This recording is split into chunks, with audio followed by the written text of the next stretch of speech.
ದೆಹಲಿಯಿಂದ ಆಗಮಿಸಿದ ಹೊಸಕೋಟೆ ಶಾಸಕ ಶರತ್ ಬಚ್ಚೇಗೌಡ ಹೇಳಿಕೆ. ಡಿಕೆಶಿ ಸಾಹೇಬ್ರ ಜೊತೆಗೆ ನಾವು ದೆಹಲಿಗೆ ಹೋಗಿದ್ದೆವು. ದೆಹಲಿಯಲ್ಲಿ ಯಾವಾಗ ಪ್ರಮಾಣ ವಚನ ಸ್ವೀಕಾರ ಮತ್ತೆ ರಾಜ್ಯಪಾಲರನ್ನ ಭೇಟಿಯಾಗುವ ವಿಚಾರ ಚರ್ಚೆ ಆಗಿದೆ.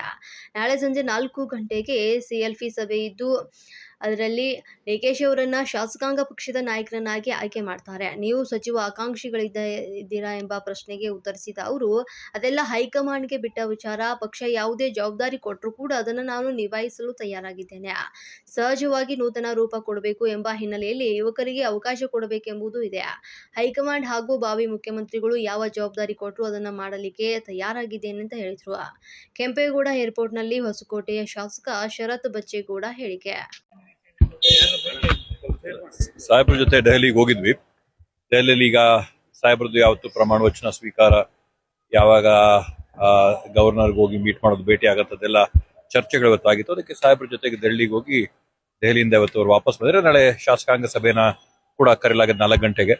ಶಾಸಕಾಂಗ ಸಭೆಯಲ್ಲಿ ಸಾಹೇಬ್ರನ್ನ ಇವತ್ತು ಶಾಸಕಾಂಗ ಪಕ್ಷದ ನಾಯಕರಾಗಿ ಆಯ್ಕೆ ಮಾಡಿ ಅದಾದ ನಂತರ ಏನು ಪ್ರಕ್ರಿಯೆ ಇರುತ್ತೋ ಕ್ಯಾಬಿನೆಟ್ ಫಾರ್ಮೇಷನ್ ಎಲ್ಲ ನಡಿಬೇಕಾಗುತ್ತೆ. ಅದನ್ನ ಯಾವ ರೀತಿಯಲ್ಲಿ ಹಂತವಾಗೋ ಅಥವಾ ಒಂದೇ ಸಮಯದಲ್ಲ ಮಾಡ್ತಾರೆ, ಅದನ್ನ ತಗೊಂಡು ಮಾಡೋ ಪ್ರಕ್ರಿಯೆ ಶುರು ಆಗುತ್ತೆ.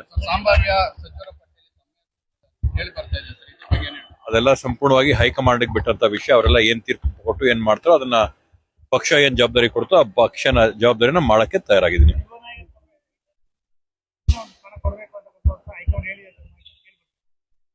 ಸಹಜವಾಗಿ ಈ ಬಾರಿ ಒಂದು ನೂತನವಾದಂತ ರೂಪನ ಕೊಡಬೇಕು ಸಚಿವ ಸಂಪುಟಕ್ಕೆ ಅನ್ನೋ ಒಂದು ಹಿನ್ನೆಲೆಯಲ್ಲಿ ಯುವಕರಿಗೆ ವಿಶೇಷವಾಗಿ ಅವಕಾಶ ಕೊಡಬೇಕು ಅಂತಿದೆ.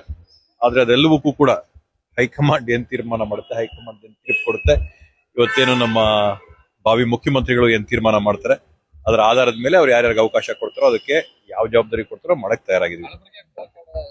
ಈ ಹಳಬರ್ಗೆ ಹೊಸಬರಿಗೆಲ್ಲ ಗೊತ್ತಿಲ್ಲ, ಬಟ್ ಏನ್ ಅವಕಾಶ ಆಗುತ್ತೋ ಆಗುತ್ತೆ. Thank you.